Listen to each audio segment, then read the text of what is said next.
everything's all set up, ready to go, but it's time I talk about how this morning's gone. So yesterday evening I came off the screens at around 8:30, and then I allowed myself to get some sleep, and I didn't go back on the screens past that point. I was on the bed even a while ago before that. I don't know how long. I don't know when I started going back on my bed. I was on the bed, then I came down, laid on the mat, and then when I felt tired enough, I laid on the bed. I even opened the blinds. In my head I was thinking, I wanted things to be more natural, as if we were sleeping outside, like how you could say our ancestors would. Eventually I was able to get sleepy, and yeah, I got some rest. It was an unhealthy night's rest because I overdid it. I overslept, and I know I overslept because my eyes felt so heavy. My body, everywhere but my eyes, felt light. They felt agile, but my eyes felt so heavy, and that's the indicator I use to determine whether I've got a healthy amount of rest or I've underslept or overslept. In order to determine whether I've overslept or underslept, I reflect and look further into how many hours I've slept around about. And then from there, I can sensibly determine whether I've underslept or overslept. Yeah, I overslept today. And in my head, I'm thinking it's time to be the best, and I need to do anything it takes for that to become a reality. Obviously within reason. I'm not talking about taking from other people and trying to diss other people, trying to take away from other content creators. You could say with the cold showers talking about math. I dislike that point of view, so I'm going to speak about it. That was what was on my mind, and I wanted to document it. So as far as I'm concerned, that's okay.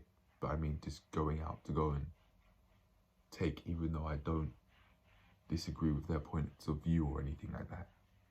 No, just to be able to quote unquote grow this channel. Remember, the numbers, they're just, to me, I've now, starting from today, I've thought of them as secondary characteristics of this channel. Primary characteristics are what I can control, and secondary characteristics are things that I can't control. Primary characteristics, what I speak about in the videos, how many videos I make, how long they are, where they are, what I'm learning in these videos. I think I just said that before. What I learn / what I do and what I say in these videos, they are all things that I can control. Even though there will be many videos in the future, just like how there have been in the past, which I don't expect to make because of mindset changes coming up that I didn't actually plan for. Some videos I make aren't expected, but I do control what I say in these videos. But that's a part of growth.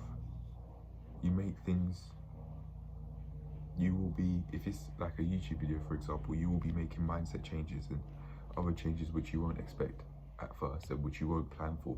Even later on down the line, you'll still be doing these things that you don't plan to do, which allow you to grow. That's what I've experienced anyway, and I'm telling you that from personal experience. For example, I didn't plan to make that It's Time to Be the Best video.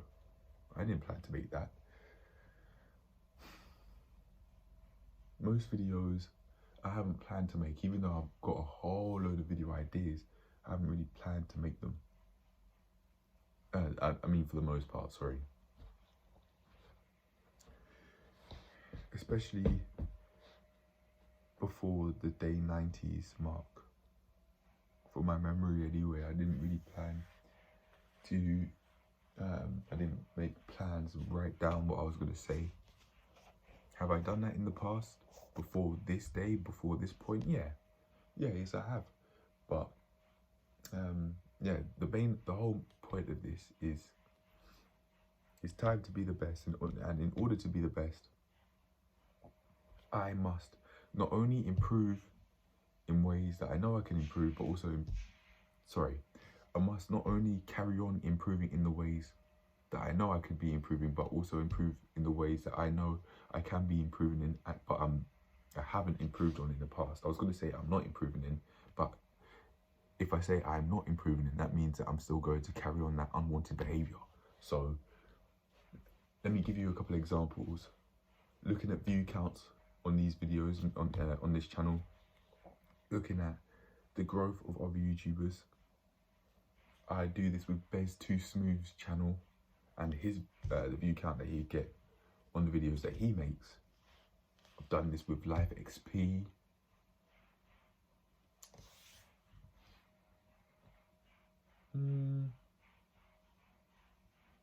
Yeah, I was going to say I've done this with Hamza as well, but that was predominantly subscriber count, if anything. But I have done it with view count in the past. I have looked at view counts of certain videos in the past, yeah. But these are all secondary characteristics that I can't control. And in order for me to focus on being the best, like the top of the top within what I do and within this community, it's my responsibility to improve in the ways, carry on improving in the ways I know I can improve in. Carry on improving in the ways I know I want to improve in, and that I have done in the past and that I still am doing. What is this? Like sleep routine, for example. I put the screens away at like around 8:30, as I said. So that is a major improvement. And it seems like over time, if you just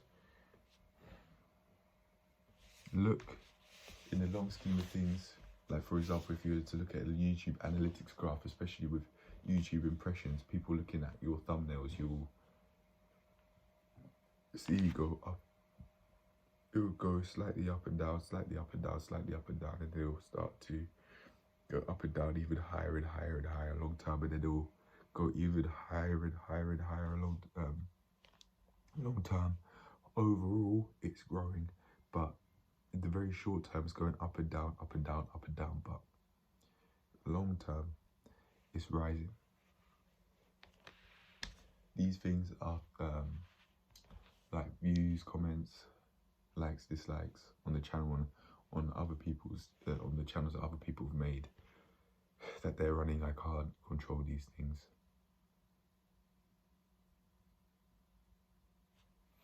So it's up to me to, instead of just telling myself to stop doing these things, I have to clearly define what is the best. What does the best mean? Being the best, what does being the best mean to me long term, and what does being the best mean to me short term? To me, being the best short term means I'm improving every single day. Like how Kobe Bryant would say in his motivation videos that he's made before he passed away. Rest in peace.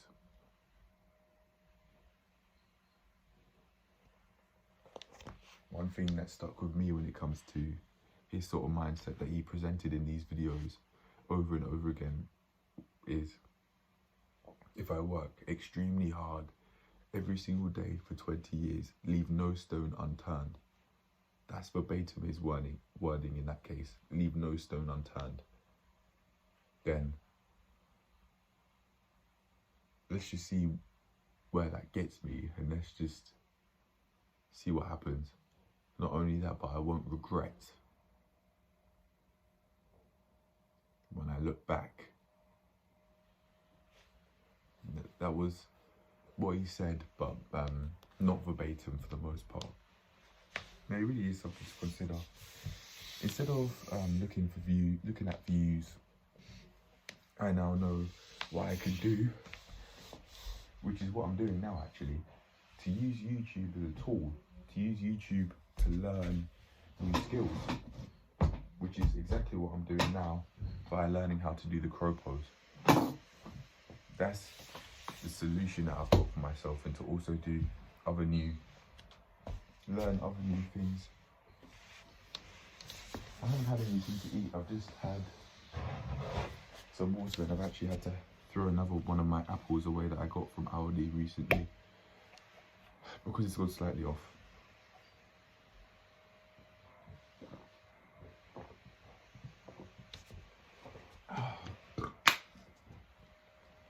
Again, to be the best in what I do, I must eat healthily instead of just letting the foods that I buy rot. The foods that I buy from the student loan that's left over from when I was going back to uni, but I won't be using that for much longer. I'll tell you what, it's not gonna. I'm on the way for that. I'm on the way of that changing magnificently.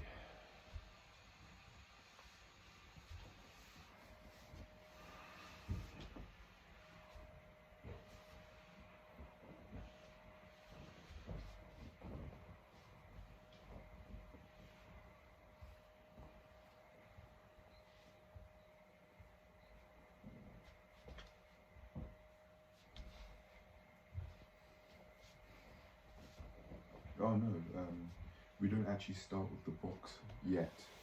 That's what goes on when she uses her book, so that's not what we do yet.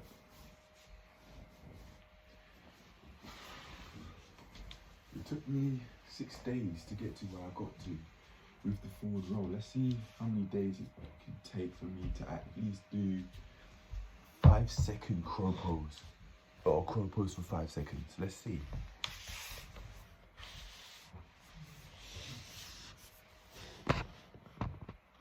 I already have a brief understanding of how the drills go, so I'm already ahead of myself compared to my previous self yesterday. Let's go.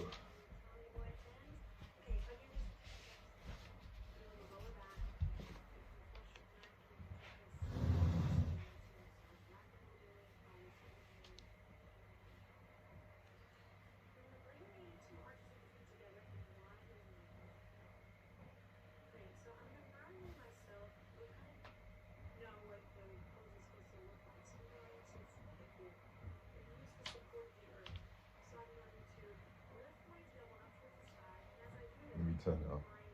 My lower belly becomes instantly engaged. So, for lack of better Yep. words, my core, my center is engaging. So, scoop the tailbone forward. Aha. Find that sensation, or begin to find that sensation. Know that, this is a practice, this is a journey. So, you can kind of approach it with that state of mind, or frame of mind, that kind of takes the edge off the pressure. Okay, so navel's going down, tailbone's scooping up, knees are wide. I'm going to press my palms towards the ceiling as if I were pressing into the earth. I'm going to keep maintain space between my ears and shoulders. And then I'm going to draw it in and all together. And what I mean by that is I'm going to draw my knees up closer towards my elbows and the base of my hands closer towards my toes. Now, wherever they meet, which will be different for everyone here, My elbows. I'm going to squeeze. So wherever they meet, whether it's all the way up here or right at the elbows, I'm just going to practice a little give and take between the arms and the legs.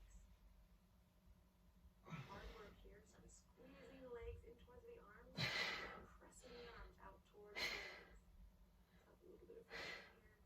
My core is engaged, tailbone scooping up. Last part here, I'm going to point the toes. Breathe. Neck is nice and long. And then I'll gently release. Oh, my head was completely on the floor then, as she was doing. Ankles, grab the outer edges of the feet. Do a little full body smile here. Rock a little side to side. And then we're going to rock it up. Flip our burgers. And Top of the box. Okay, so if you Yeah, have a pardon me. block,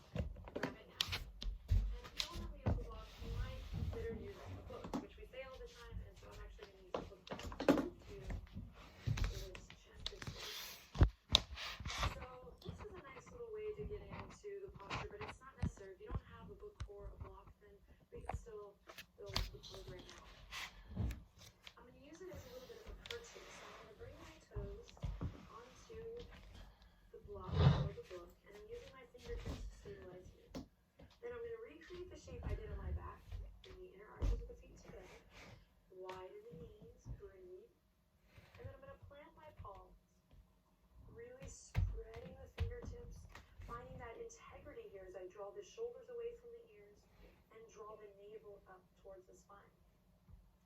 Okay, so there's going to be a couple different So basically lift the arse up as she lifts the arse up. With just a fun, loving attitude and no toxic thoughts, okay? And as I do the same. We don't come to the mat to do yoga, but to practice, to have an experience. So I'm going to draw my navel up towards my spine. Yeah. And I'm going to walk a little bit forward on my perch. And then keeping the neck nice and long, I'm just going to see where the knees meet. Okay?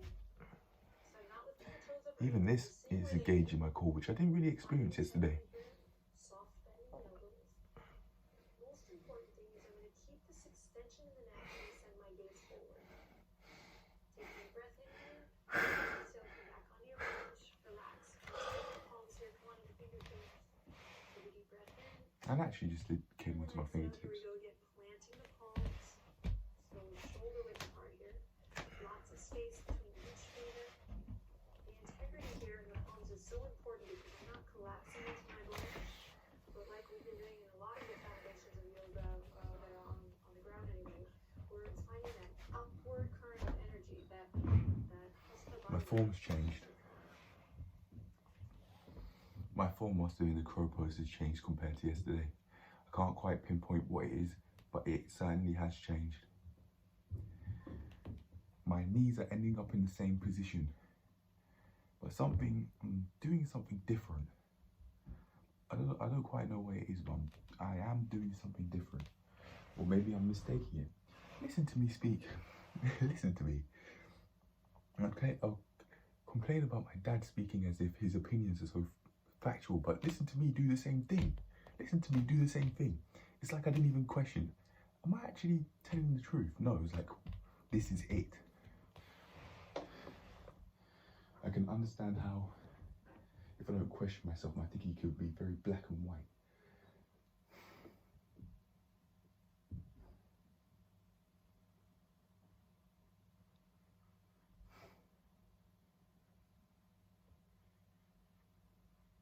This made me think of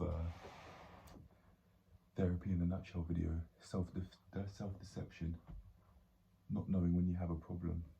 So it's not that, the title's not exactly that, but it's something along those lines. That's what I visualized, that thumbnail, especially her pose and the look she had on her face, something like that. I need to reassess. I don't know what I'm doing. The first word that impulsively came to my mind was wrong. No. I don't know what I'm doing different. I don't want to use the word wrong or right. I'd either use the word, I prefer to use the word working or not working. Because in my mind, right or wrong is very similar to good and bad. Those words, I think, in my opinion, add a stigma towards what I do. It's like, I'm doing this and this is bad. I can't. See how I just so naturally said that? I can't do this, or I don't. No, I shouldn't be doing this. As if that way of thinking is going to help. I noticed whilst watching the Best Too Smooth video that he was saying good and bad a lot. And it reminded me of the conversation when I was in the play area and there were two kids there and they started speaking to me, that they would use those same words as well, good, bad. I can't skip. I'm not good at skipping. I'm very similar to how those children spoke. I was going to say how children speak. Why did I just point that out and why is that important? Well, it's like, again, I've not only, if I were to just say that without questioning myself, it's like, in my head I've thought, okay, this is the only way how children speak, and that's fact, that's the end. Whereas, in reality, that's not necessarily true. There are children out there that can articulate themselves very clearly, perhaps to the level I'm doing now. Could those cases be very extreme? Could they? Yes. Are they less extreme than I think they could be? Yes. But I think, yeah, I'd like to either say, instead of using right or wrong, seeing as in my head, those words are very similar to good and bad, which I don't want to use because I don't want to add a stigma to what I'm doing, as in, oh, I can't be doing this, I shouldn't be doing it because it's bad, or, oh, okay, let's carry on doing this because this is good. I'd rather use the words working or not working, or different, or the same. Have I explained myself clearly enough? Have I explained why enough? I don't know, but I really believe that I'm improving in this sense when it comes to articulation and questioning myself / how I speak about things, because I'm doing it right now, and in the past I may not have done this so much. I don't actually remember, so I can't say I did or didn't. But anyway, when it comes to the crow pose, yeah, something I really believe how I've just been going about it is slightly different to how I was going about it yesterday, which actually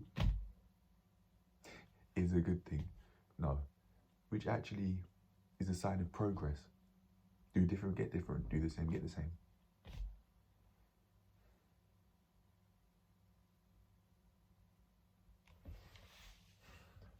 Seeing as I'm doing different, I'm on my way to getting different, progressing. I know for sure, I really believe I've been going about this differently, because my core was feeling engaged a lot more just then when I was on the cap box compared to yesterday. A lot more engaged. I felt it more from my memory, like the middle and the lower parts of my abs, and seeing is the sensations different, of doing something different, or I am doing something different. I think I am. I really think I am. Seeing as I'm experiencing a different sensation, so I think it's only fair I say I'm doing something different. Seeing as the experience that is different for sure.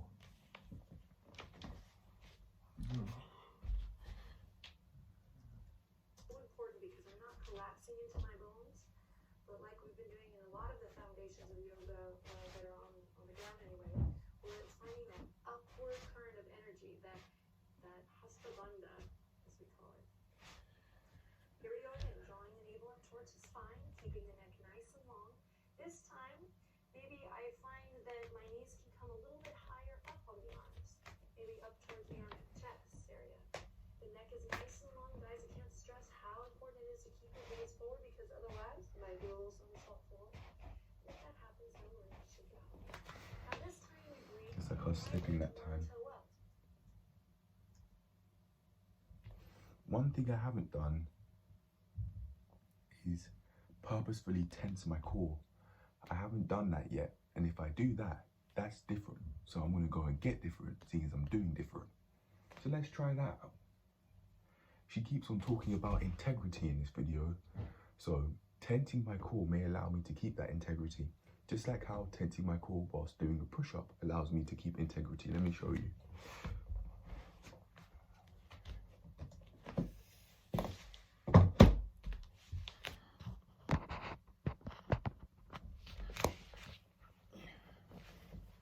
So if I don't tense my core, look at what happens. No tensing the core. Oh no, actually, my point would be much more clearly explained and understandable if I give more of a side view, not a front view.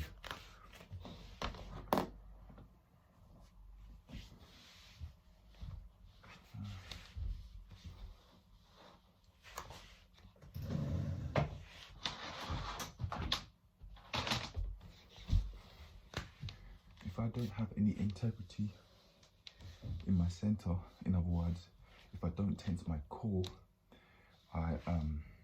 my back will come up like this. I'll do the push-ups like this, but when I tense my core, you see that integrity? She calls it integrity, but very basically my back is straight. when I tense my core whilst doing the push-up. I would do a normal push-up for you, but there isn't enough space to do it side on. Or actually, hold on. Oh, look at that. Look at that. That was me not tensing my core. My elbows were my knees were slightly bent there as well. And then this is me tensing my core, look.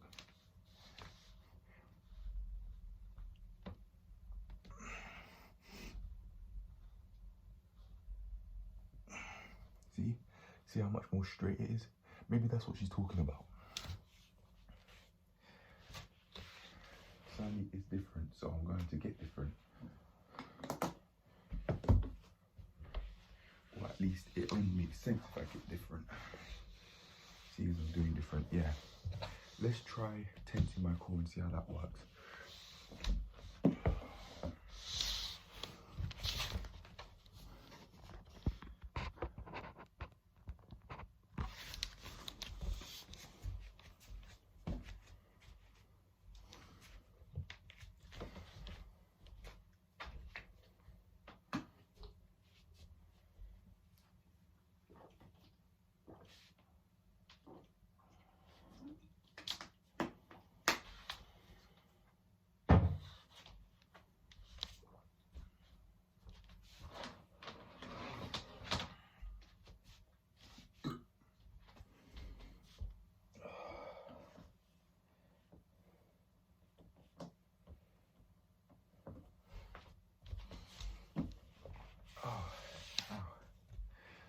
Before I carry on, going on to the crow pose, there's actually something that I would like to document, and it's about a dream that I had about this girl that I once knew and that I went to school with.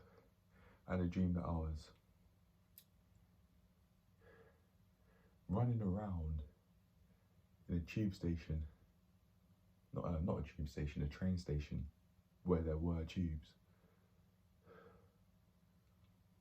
It wasn't underground though, it was overground, and there's so many people around racing for something. Like in a time of crisis or something. Let's say they're trying to all go and just rush around to get X, Y, and Z done. Everyone's racing, everyone's speeding, running about. And sometimes we get on trains. I've had a similar dream to this. Not anything to do with crisis actually, but I had a similar dream with a guy. No, that was about a guy, and we were just on the beach chilling. And then the next day, I think, it's either the next day or the same day, I actually meet him. Do I think that I'd meet this girl today, somehow, somewhere? No. And I was thinking, do I want to see her again? I've thought about this in the past and I said yes, but today my reasoning was different than the other time I thought about this. I thought when I was in the kitchen, I was thinking about this today, and I was thinking,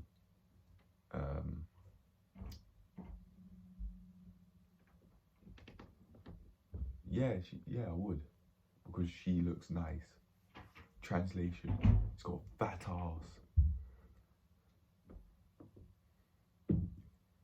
I could fool other people with saying that and be very vague with my wording, but I can't fool me. And I was just gonna say I don't like that wording. It's not good. I actually heard my mum speaking to my sister, and she was saying, oh, that's not good.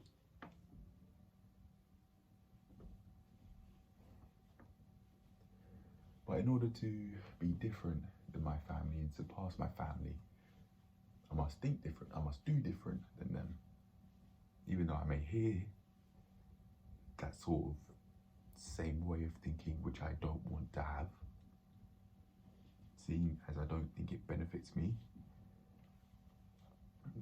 Because, as I've said in the past, I've made myself believe that saying good and bad can add a stigma towards what you want to do, and actually shame the things that are quote unquote bad, which may in turn mean that it's more taboo and then therefore you do it more without wanting to.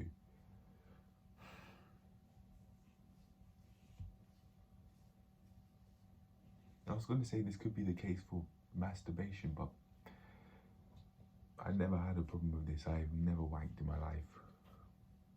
So that doesn't actually apply to me. Through the context of masturbation, no. No, it doesn't. When my parents would tell me that it's forbidden, that was it, and that was as far as it went. So even when I was watching porn, I would never wank. I'd touch my stick, yeah, but I would never wank. I would just look. I'd just watch. And I'd never go that one step further with masturbating, because I've been told it is forbidden and that it's severely taboo. Maybe not using that wording, but to say it's forbidden, yeah, that wording's been used. Maybe think of my dad saying it once, but that's a very blurry memory, and maybe it may not even be true.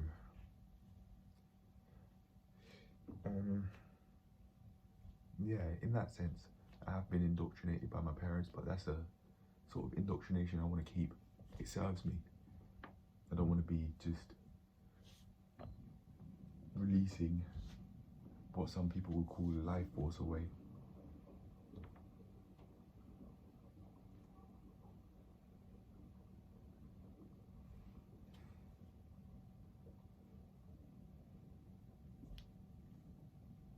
I absolutely have ejaculated, but when I would from wet dreams, I wouldn't feel like I've lost. I wouldn't sense a loss in energy though. Maybe it's because I'm retaining so much, I may not feel it as much as other people would, who are just busting nuts every day. I don't know. That's a whole another topic for another day. Anyway, yeah, with this crow pose, I felt my core tense a lot more, but I'm gonna do different this time by tensing my core, which is something I've never consciously focused on whilst stood up on this cat box.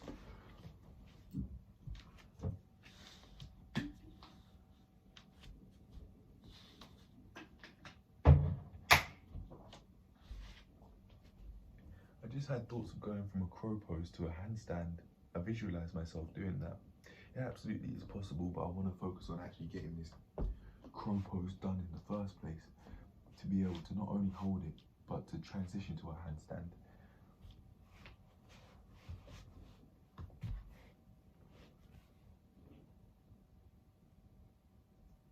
Space between each finger. The integrity here in the palms is so important because I'm not collapsing into my bones, but like we've been doing in a lot of the foundations of yoga that are on the ground anyway, we're finding that upward current of energy, that hasta bandha, as we call it. With all of these yoga things that she can teach, her core strength must be mental. Spine, keeping the neck nice and long. This time, maybe I find that my knees can come a little bit higher up on the arms, maybe up towards the chest area. The neck is nice and long. I did tense my core there, but one thing I've just noticed is her elbows are bent a lot more than mine. Mine are basically fully extended. No wonder why the stretch feels, no wonder why it feels weak. Because you have to lean so far.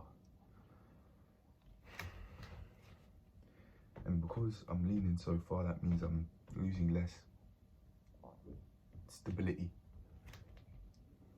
between my knees and my triceps. It's just a weaker structure. I think I can understand what she means now, but I can't quite, don't say I can't. I'm on my way to being able to explain it clearly, much more clearly than I may be able to now.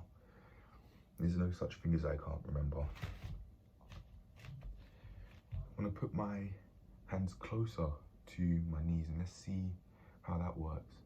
So she lifts her ass up, but then, yeah, I feel a lot more stable with my hands closer to my knees than further away. Okay, I'll progress. I progress by understanding this. It's kind of like the inverse to the forward roll. The further you put your hands away to an extent, the easier the forward roll is. But in fact, with the crow pose, it's the opposite. The further away you put your hands from your knees, the more difficult it becomes. Because the further you put your hands away, the less stable your structure is. The less... I know what I mean, but I'm really going to focus on putting it into different words.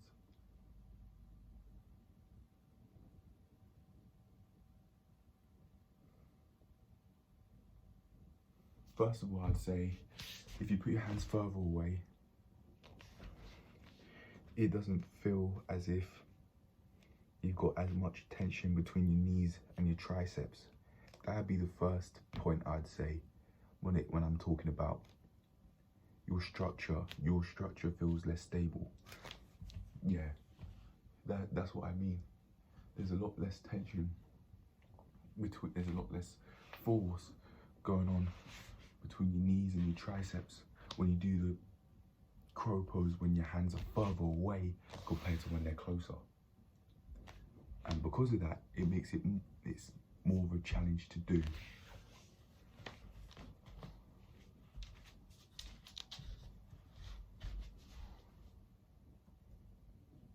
I genuinely think I'll be able to lift one foot up today and actually keep that stability in my structure by feeling that large amount of tension that I felt today by having my hands closer to my legs. Upward current of energy, that hasta as we call it. Here we go again, drawing the navel up towards the spine, keeping the neck nice and long. This time, maybe I find that my knees can come a little bit higher up on the arms, maybe up towards the armpit chest area. The neck is nice and long, guys. I can't stress how important it is to keep your gaze forward, because otherwise you might do a little somersault forward. If that happens, no worries, shake it off. Now this time we breathe, and we might lift one toe up. Exhale, release. And then the other toe, just turn. Exhale, release. Take a rest. Progress. I just experienced progress there because I was able to maintain that same tension that I had between my knees and my triceps. Compared to before, I'd lose it. No, I've maintained it.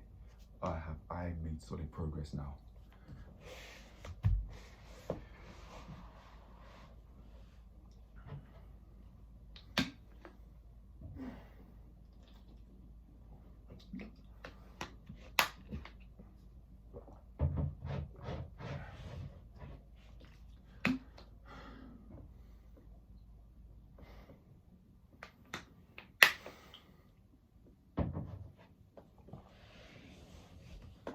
I'd say within the planking journey, I've become the best in a short-term way. I've become the best in a short-term way today. I really have. After this, making progress like this, yeah, I have. All of the ways you become the best short-term, they add up long-term. So yeah, I've improved in that way today. I've now managed to maintain pressure, maybe that's the word that I'm looking for, pressure, physical pressure between my knees and my triceps when lifting my foot up. That is major. I'm gonna be able to carry on doing that over and over again. And I might, just might, be able to lift both feet up for even half a second, even half. 1/2. I might. I can. If I keep on going at this rate, oh yeah.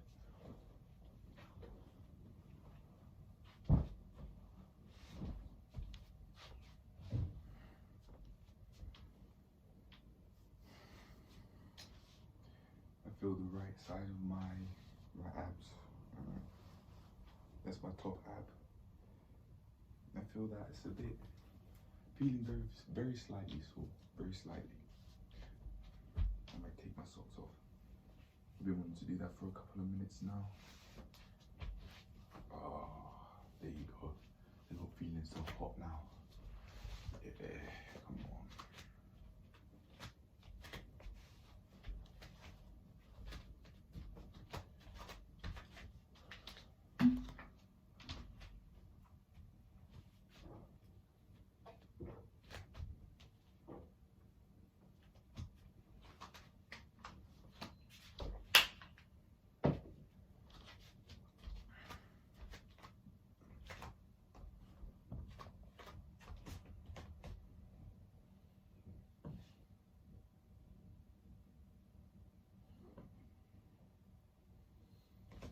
All right, let's go.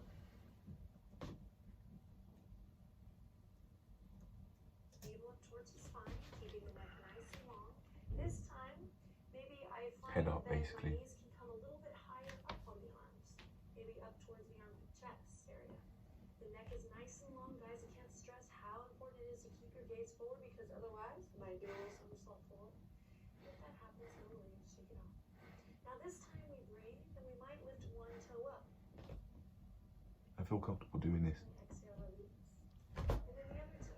And then exhale, release. Take a breath. Pause. As I was just doing it on both legs, when I lifted my foot up, it was like it was sliding down. My knees were sliding down, and that was both for the right and for the left. You might have been able to see that, but that's something to note. You might have been able to see that, you might not have. Wow, I'm going to be able to do the crow pose in a few days. Genuinely. I know that when it comes to progress, you really can progress a lot faster than you'd expect. At this rate, I'm going to be able to progress within I'm going to be able to hold it at least for a couple of seconds in the next few days. I may be even able to hold it for half a second or less now with both feet up. But one thing I would say, in order for me to do that, I think what I need to do is to practice lifting one foot up on both legs. But when I do lift my foot up, I've got to be stable and still. I'm gonna actually watch her and see how little or how much the leg that she moves slides along her tricep. I'm guessing not at all. Why? Because if you don't, I'd imagine that allows you to stay much more stable, which I think is just common sense, honestly. Yeah, it doesn't move at all. And then the other toe, just experiment. And then exhale, release. And then exhale, release. Yeah. Yeah, I'm not surprised at that. I thought that would be obvious. No. Not surprised. Yeah, so when she lifts her foot up, her knee doesn't move a bit relative to where she's placed it on her tricep. Not surprised.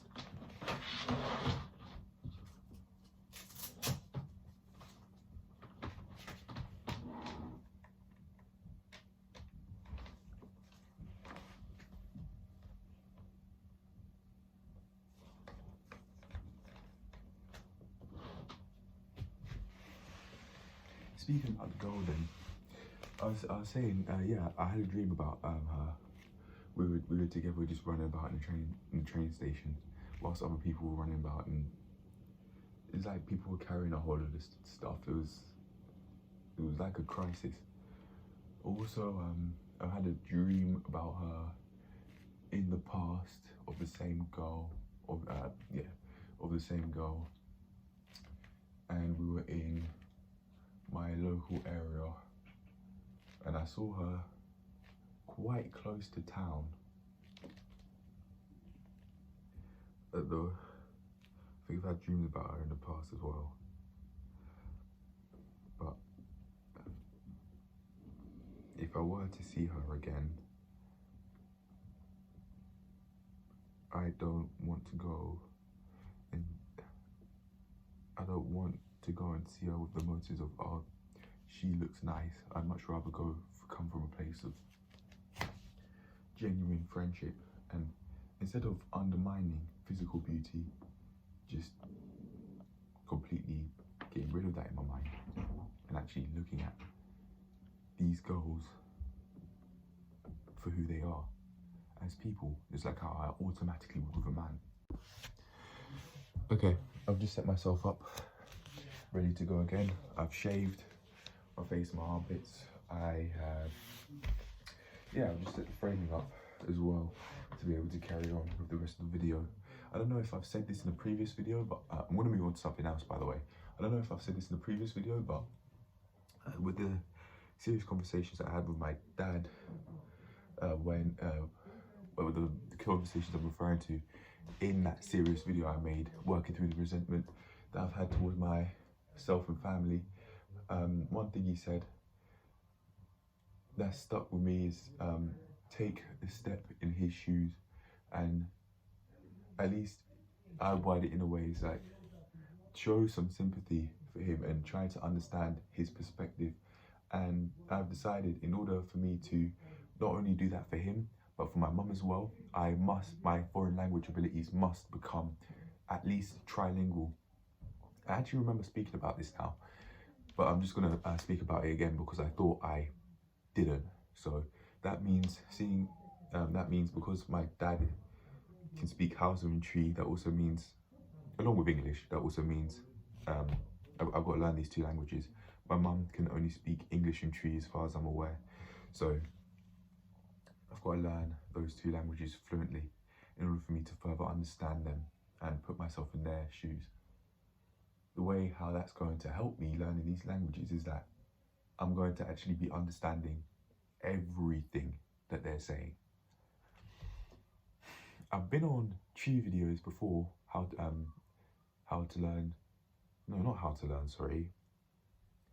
videos about basic Tree phrases, TWI that is, basic Tree phrases, but that's as far as I've gone, other than telling my mum and dad that I wanted to learn the language a while ago. I don't remember how long ago. That could have been last year, early on last year, back when I watched a couple of those videos. I just remember a dark-skinned lady on a thumbnail saying "Enti saying," which means "how are you?"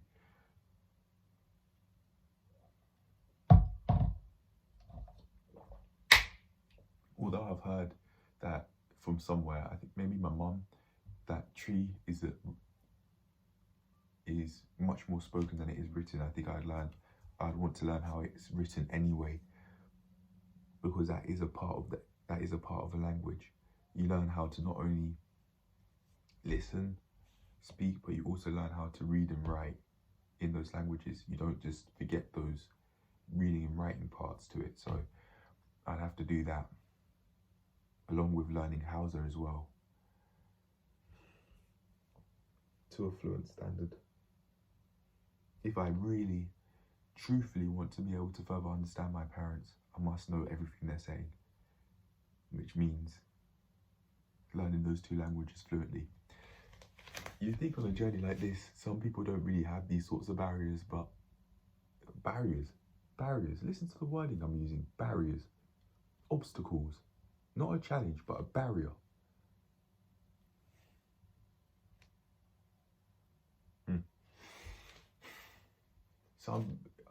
Let me just try that again then. You think some people may not have these sorts of challenges, but I do. Everyone's situation's different. Similar, it could be similar, but they are different. Everyone's situation's different.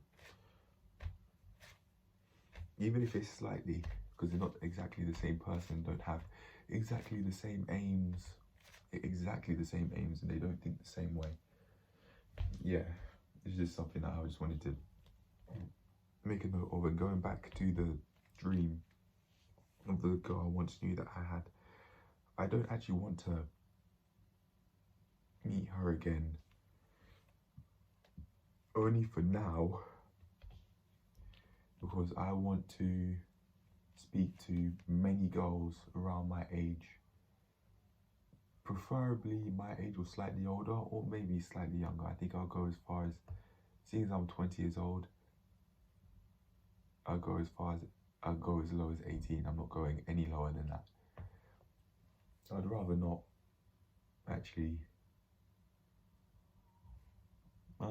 really go for a teen, because of the mindset and the situation they're in. Teens can still be in school. Can adults still be in school? Yes, but I mean, like, high school, sort of school. And in that environment, they're not adults yet.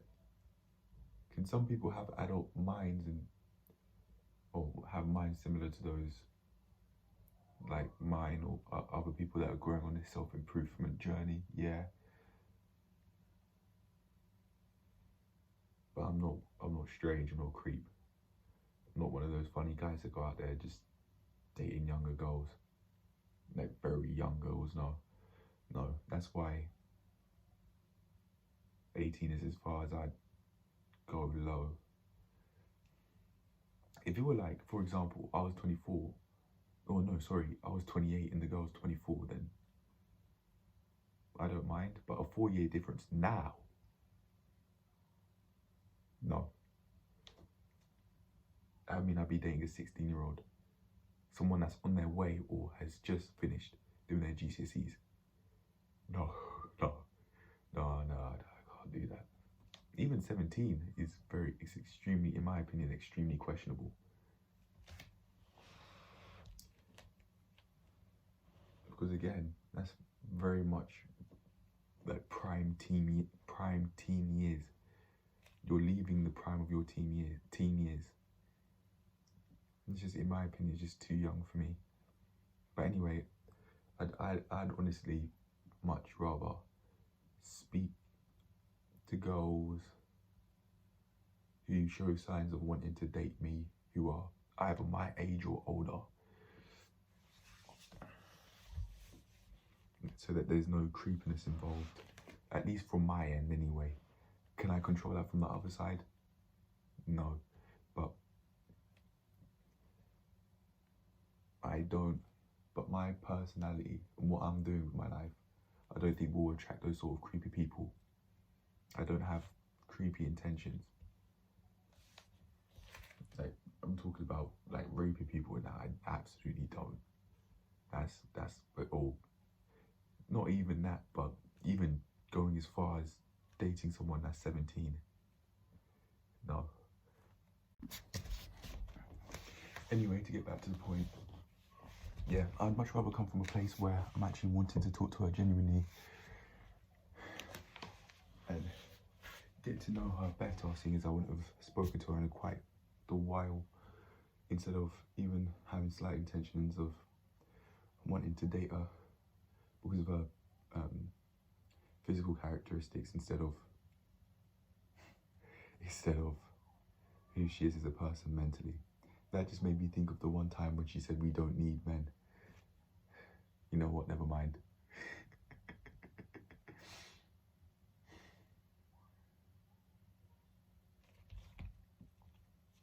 Could she have changed from that mindset? Yes. Could that mindset of hers, or the her thoughts and that sort of mindset have changed by this point? Yes.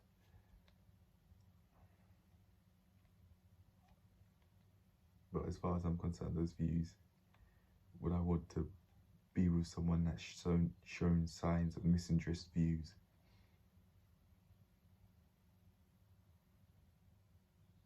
See, you see how things go when you actually look into, or from a heterosexual perspective, when you actually look into a girl's characteristics for who they've made themselves out to be, you think, oh, okay, maybe, you know what, maybe not. Or you may actually think the opposite and think, yeah, from an interactional standpoint of talking to her, I really like this girl.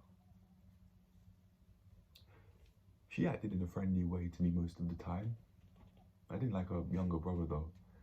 Like, a younger brother was double digits but prepubescent, and in the science club that I'd go to, he'd pinch me and punch me, and that I really did not like him for that reason. I didn't do anything to him, but he was just there, just trying to do all these things and annoy me, which actually reminds me of another girl. No, not that he was a boy, and that was her brother. But this girl who was around 16 or so at the time, she was doing the same sort of things. Just when I was there, she was just wanting to annoy me because she found it funny. I think that girl genuinely could have had deeper problems trying to find fun elsewhere, or in unhealthy means / potentially destructive means outside of what she was doing. What she wanted to do to me, that pinch me, punch me. She even threw stuff. She threw something at me. She threw an object at me in the science club. But imagine if the genders were reversed and I was going to do it, and I was doing the same thing to her. Seems like that's more acceptable, because women are the girls in this context. Girls are the weaker sex than boys are. So you can just lightly physically assault us. You can just put your hands on us whenever you want. You can just throw stuff at us whenever you want. Like physical objects, you can literally throw physical objects. I'm not even speaking metaphorically here, but you can throw objects at us whenever you want, and that's acceptable because girls are the weaker sex. No, it's not. But yeah, if I were to ever speak to her again, I'd much rather be in a position where I am speaking to her from a genuine place, instead of even having the slightest of motives of wanting to date her. If that were to happen afterwards, I don't mind that.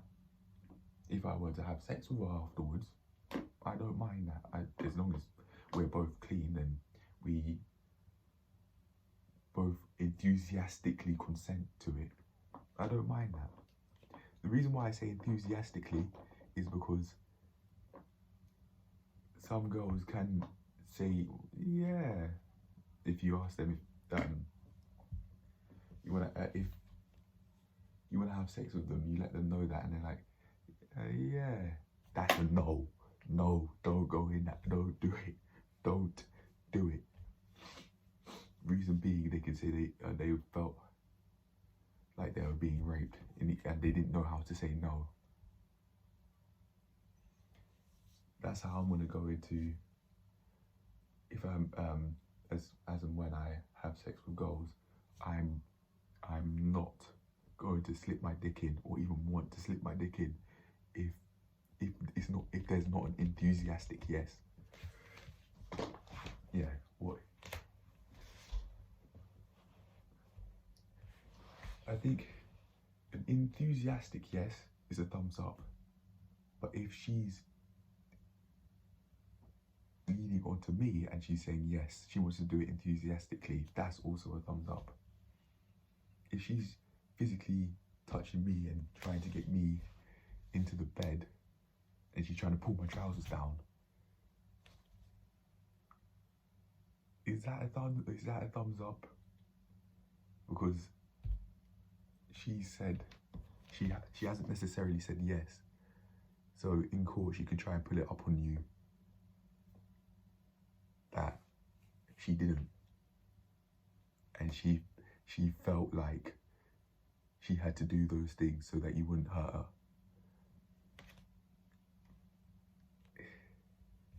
I don't know.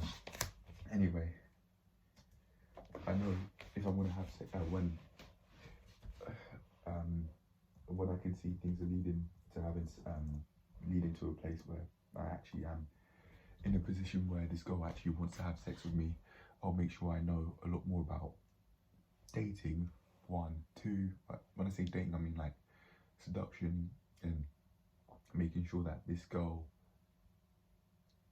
actually has all of the eligibility criteria I'm looking for.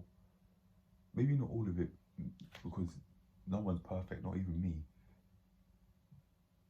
But her behavior is not concerning, and I really like her for who she is as a person, because of what she does, and how much of the fact that she's about her word, the fact that she's actually improving in her life, and that she's about what she says she's about, being of her word. Not flaky.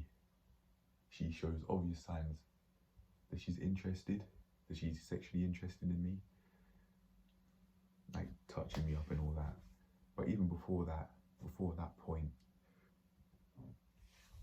she'd have to be tolerable. I'd have to find her tolerable. I'd have to find her from an interactional standpoint interesting, because X, Y, and Z and everything else. Yeah. Anyway, let's get back to it.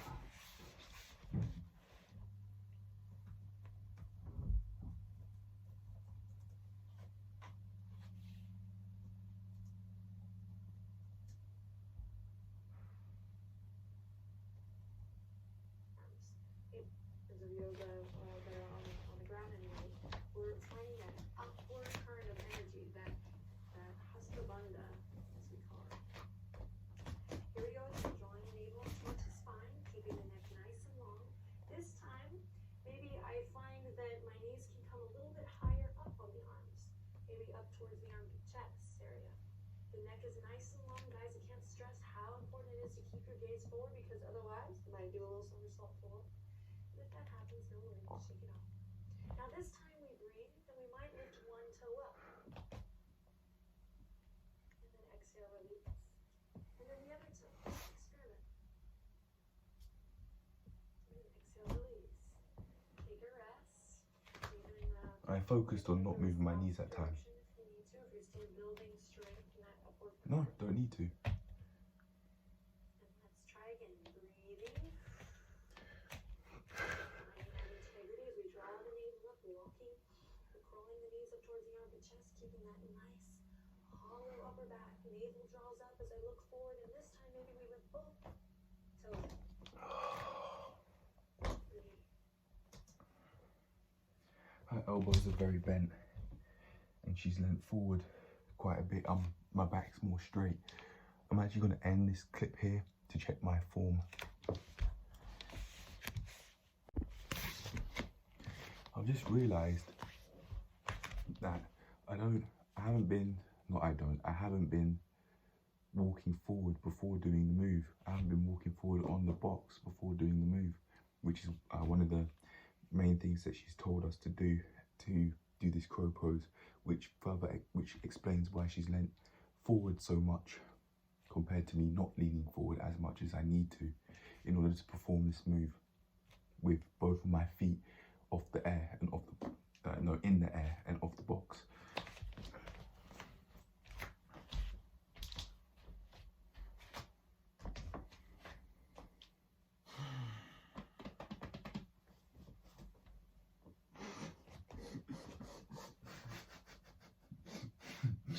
A few seconds ago, as I just wasn't saying anything there, in my head I was thinking, no, the ladies will be impressed by this.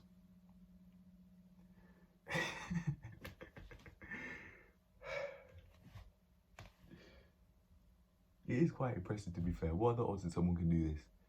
That's male, 20, and you may assume doesn't do gymnastics at all, or yoga in this case.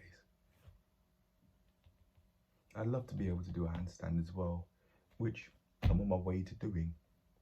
I keep saying I'm on my way to, and I'm on my way to, but you have to understand, this is the shit that works. It's what works. And you will see me achieve it. Sooner or later, you will see me achieve it, and I will see me achieve it. Handstand, I'm able to do it without any wall support, and I can walk back and forth. I can turn around with my hands on the floor. yeah, I want to learn how to do handstands in like a park sort of area, so that I can, if I do fall, that it's okay, because I'm not gonna hit the floor as harshly, and it's not gonna hurt as much, because I'll be landing on the grass rather than pavement and the concrete, or in this case, on the wooden floor.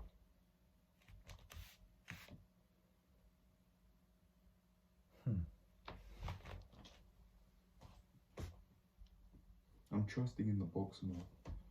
I've got used to how my feet feels on it. It doesn't feel so unstable. It doesn't feel as unstable in the middle compared to the edge as it once did yesterday.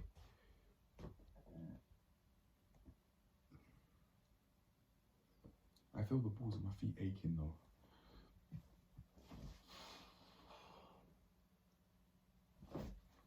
How I'm on my way to making my core so absolutely shredded and packed with muscle is insane.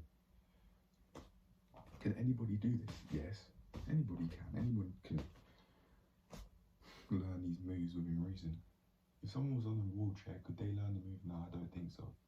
But even if they made the attempt, oh my gosh, all the power to them. It reminds me of one of the videos Goku Pump made recently, in which the first few seconds shows a disabled man on a wheelchair doing pull-ups. Oh my gosh, man. All the power to him, seriously. Well done. Well done to him. Because even though you could say he has more of a valid reason not working out, because you can see how thin his legs are, and his legs may not work anymore. But even still, he's still training. Even with what I call a valid excuse, his legs don't work. His legs may not work, sorry. I didn't even try and say that with disrespect, and I didn't mean it in that way, but they may not. But yeah, all the power to him for even making the attempt to do those pull-ups. Oh my gosh. I think he actually was doing them as well, like. In the words of Bam Bam, this is a privilege. A fucking privilege, he said. To be able to learn all these new things so freely, and to be in more than good enough health to be able to do so. Yeah. Probably more of a privilege than I'd actually appreciate, seeing as I haven't experienced much worse, such as being crippled, for example. Yeah. Yeah. Let's try again. Breathing. Finding that integrity as we draw the navel up, walking, crawling the navel towards the armpit chest, taking that nice hollow upper back. Navel draws up as I look forward, and this time maybe we lift both toes up. Breathe. And exhale, release. Maybe you got up, maybe you didn't. Let's see if we can remove the perch and just experiment without it. Or if you don't have the perch, then we'll join you.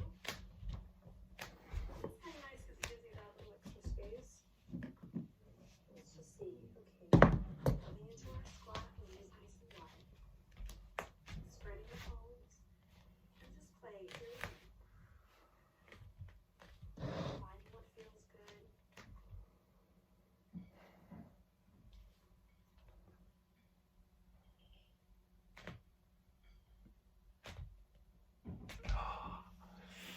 My left knee was sliding. Okay, so don't hold your breath like me. Make sure that when you're playing with that suspension there, that you're not suspending your breath. Keep your breath flowing. We're going to take a quick break here by coming to downward facing dog. And then just practicing a couple hurdles in between. Drawing the navel up towards the spine. I like to do this as a crow crab because it keeps this integrity in my center, my core, while I also spread the shoulder blades left to right. So send it back and forward, navel up. I'm never sinking into my bones here, but always keeping that pressing up and out of the palms to the body. One more time.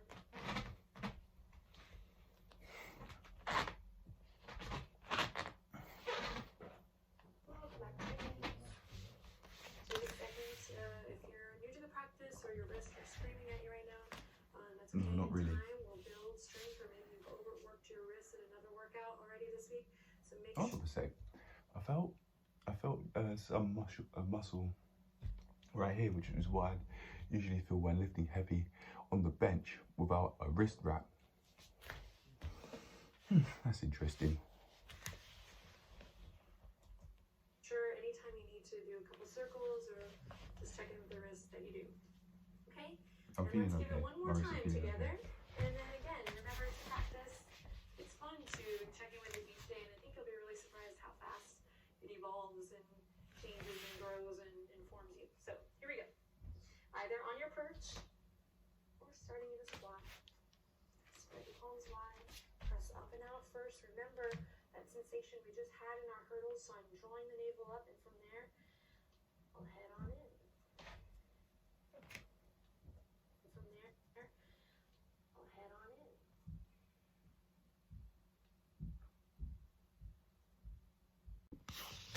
Whilst doing those planks and rocking back and forth, I felt my abs really tense there, but I haven't during these crow poses really, unless I had really focused on doing that. To me, it looked like the heels of her feet were touching. That's why I was just looking for so long. To check in with it each day, and I think you'll be really surprised how fast it evolves and changes and grows and informs you. So here we go. Either on your perch or starting in a squat. Spread the palms wide. Press up and out first. Remember that sensation we just had in our hurdles, so I'm drawing the navel up, and from there, I'll head on in.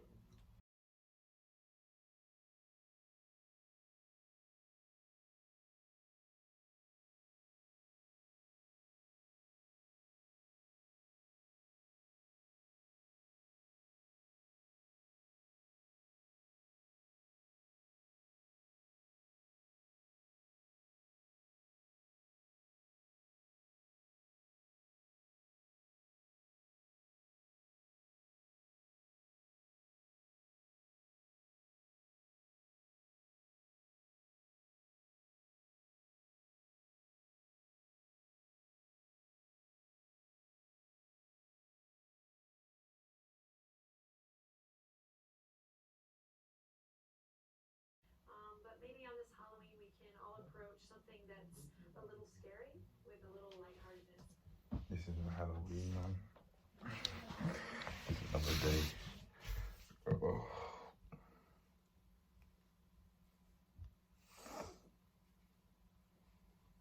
Might just have to watch another video, because that other person may be able to teach me how, me be able to say it in a way which I understand it better than just with these tips that she's given alone. I'm gonna watch something else.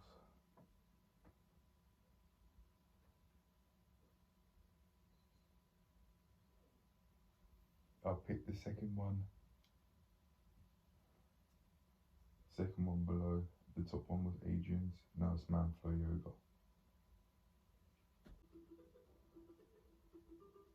My core, the right side of my core feels tense. People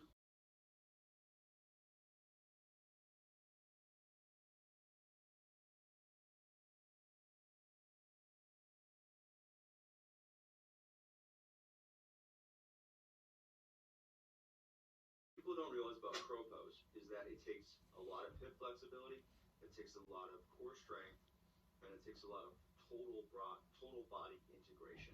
So I'm not just using my upper body to do crow pose. There's a lot of lower body, there's a ton of lower body, there's a ton of core involved. My goal is to use my lower body and my core to the point where I don't have so much going on in my upper body. Because no matter what I do, I'm still going to be holding up my body.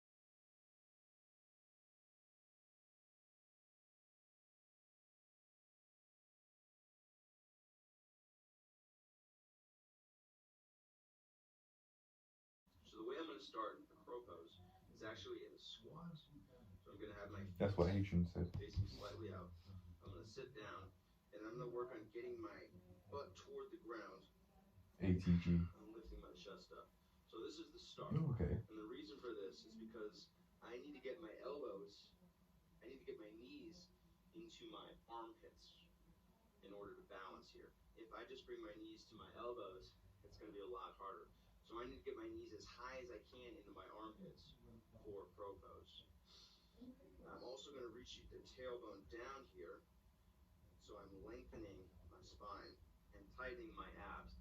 Down here, so I'm lengthening my spine and tightening my abs, and that's going to help with the core engagement.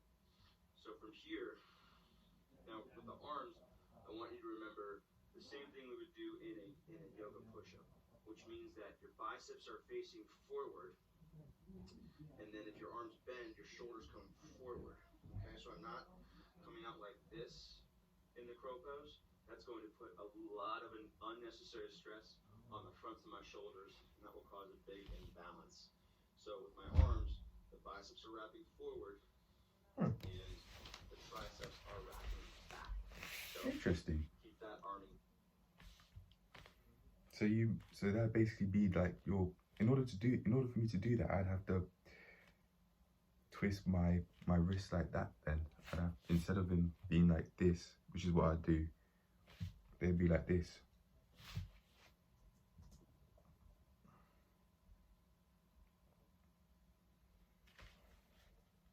I don't know where the tailbone is, so I'm gonna actually look just to make sure I remember. I'm guessing here, where your ass is, but or right at the very lower back. Hold on a second. Yes. Yeah, I was right. Seems like coccyx and the tailbone are the same. Yeah, coccyx and the tailbone are the same thing. And it's right dead center. So at the top of the ass, really. I can feel it. Okay. Who would have thought I'd have to learn a bit of anatomy in order to further understand how to do the crow pose? But that's the tip that he's just given there, which I've reflected on, about having your biceps face forward, is something that I've never heard Adriene say either.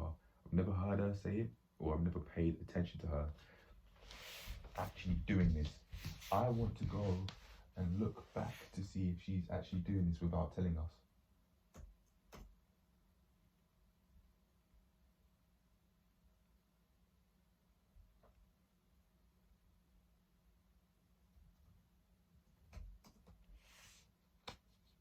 How do you get the top search? I wonder. It seems like view count is one of the main things.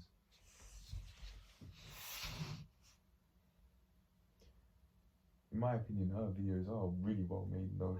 Let me see. Okay, so I want to see her do the crow pose. Let's see if she...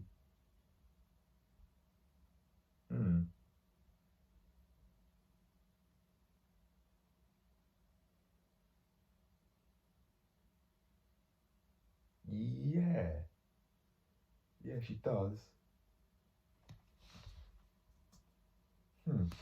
She doesn't seem like it. I was looking at one of our last crow poses at the end of the video. No, her arms are actually, her hands are actually straight. But I'm interested in following this man flow yoga tutorial as well, because it's different, and if you do different, you get different. So I'm interested in following it. I'm gonna go to the toilet real quick and then carry on doing this.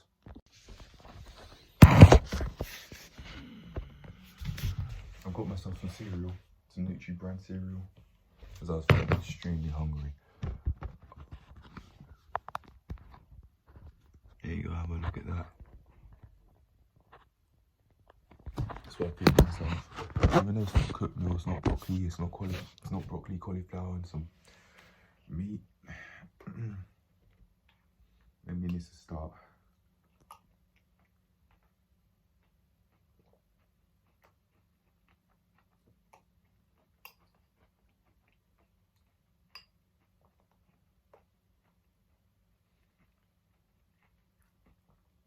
I wouldn't say this is probably all the most unhealthiest of things, like a Bourbons would be.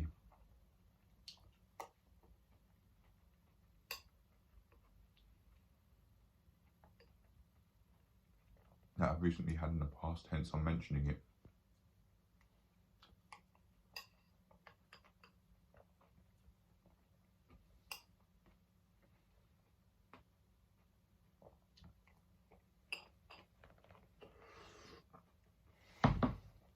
Getting my butt toward the ground in a squat. So I'm gonna have my feet facing slightly out. I'm gonna sit down and I'm gonna work on getting my butt toward the ground.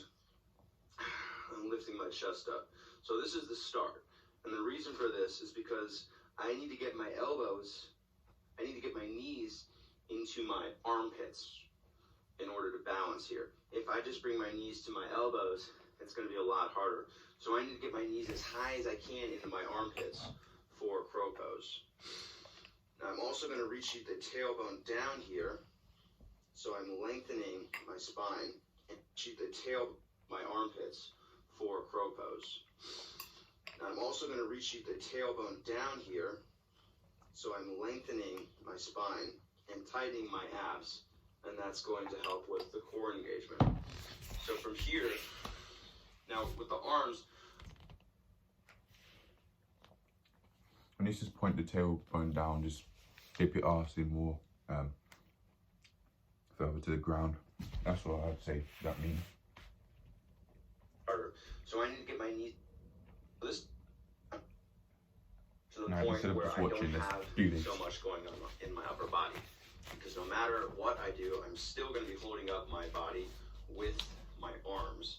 And I need to make sure that my core is controlling my legs and that my legs are active so that there is that it makes it easier for the upper body.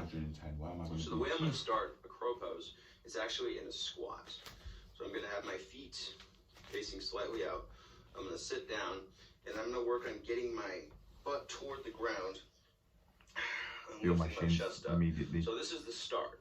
And the reason for this is because I need to get my elbows, I need to get my knees into my armpits in order to balance here. If I just bring my knees to my elbows, it's going to be a lot harder.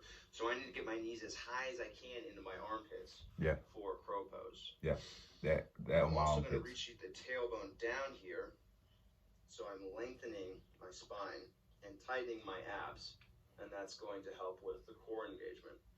So from here, now with the arms, I want you to remember the same thing we would do in a yoga push-up, which means that your biceps are facing forward, and then if your arms bend, your shoulders come forward. Okay, so I'm not coming out like this in the crow pose. That's going to put a lot of an unnecessary stress on the fronts of my shoulders, and that will cause a big imbalance. So with my arms, the biceps are wrapping forward, and the triceps are wrapping back. So keep that arm engagement in mind. And then to get up from the squat, what we're actually going to do is come up onto your toes, and that will enable you to get your knees as high into your armpits as possible. So from here, coming up onto the toes as much as I can, lengthening my chest, and then squatting down, bringing my knees into my armpits as much as I can. Now I've got my hands. I'm going to wrap the biceps forward, make sure the index fingers are facing forward, the thumbs are facing in. I'm going to screw my hands into the ground, make my forearms really active. Now, you really have to twist your back. You really have to twist. If you're keeping your hands straight, you really have to twist your biceps in order to do that. What he's telling people to do in this video. Okay. And then squatting down, bringing my knees into my armpits as much as I can. At this point, I just want to eat, so I'm going to end this video soon. I'm going to wrap the biceps forward, make sure the index fingers are facing forward, the thumbs are facing in. I'm going to screw my hands into the ground, make my forearms really active. Now, his biceps aren't pointing completely forward though. I want you to pull forward and look forward instead. Now, the easiest way to do this with stability, instead of just lifting both legs off the ground at once, I want you to lift one leg off the ground at a time.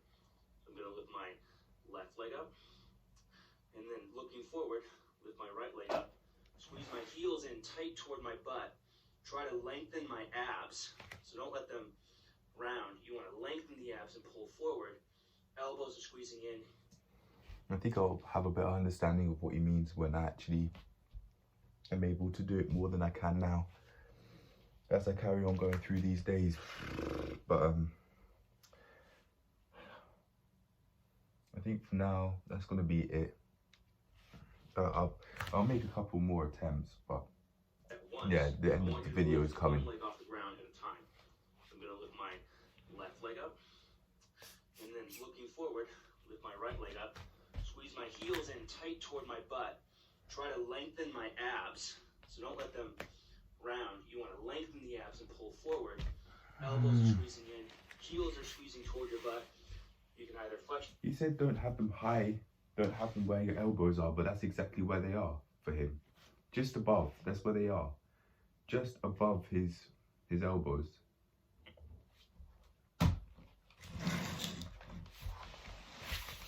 Look, you can see that. He's advising people, hold on. So his knees are right just above. His knees are just above his elbows here. From this angle, but they're not where he advised them to go, around about here, as high as they possibly can. To be fair, that may be as high as he possibly can do it for him, but it works. What he's doing is working clearly, otherwise his feet wouldn't be up in the air. It wouldn't be up in the air. These things may look cool, all of these moves, but the amount of dedication. That's what one YouTube comment from somewhere that I read said, and I agree.